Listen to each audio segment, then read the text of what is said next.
জনজীবনের জ্বলন্ত সমস্যা নিয়ে রাজধানীর শকুন্তলা রোডে সিপিআইএম সদর মহকুমা কমিটির উদ্যোগে শুক্রবার এক প্রতিবাদ সভা অনুষ্ঠিত হয়। বিদ্যুৎ এবং পুরনাগরিক পরিষেবার বেহাল দশা, সংখ্যালঘুদের উপর আক্রমণ, ঐতিহাসিক স্মৃতি বিজড়িত স্থাপত্যকে বেসরকারি সংস্থার হাতে তুলে দেওয়ার বিরুদ্ধে এদিন মেলার মাঠ জেলা অফিসের সামনে থেকে একটি প্রতিবাদ মিছিল বের হয়ে শহরের বিভিন্ন পথ পরিক্রমা করে শকুন্তলা রোডে এক সভায় মিলিত হয়।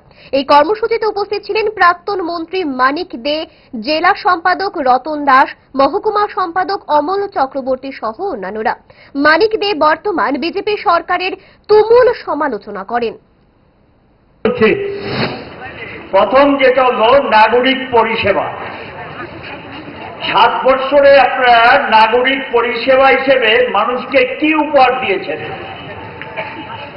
মিউনিসিপ্যালিটি ট্যাক্স বাড়িয়েছেন, ফি বাড়িয়েছেন, যত রকম ট্যাক্স আছে সবগুলোকে বৃদ্ধি করে দিয়েছেন নাগরিক পরিষেবা বৃদ্ধি করবেন বলে।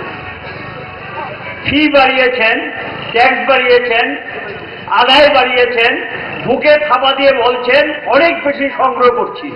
ভালো কথা। তাহলে সেই সংগ্রহের বিনিময়ে নাগরিকরা তো পরিষেবাটা দাবি করতে পারে, পরিষেবাটা চাই। তাদেরকে প্রশ্ন করতে চাই যে স্মার্ট সিটি নিয়ে আপনারা বগল দবা বাজান, স্মার্ট সিটিতে কি ছিল জনগণের সামনে সেটা আমরা তুলে ধরতে চাই। এটা ছিল 3000 কোটি টাকা প্রজেক্ট।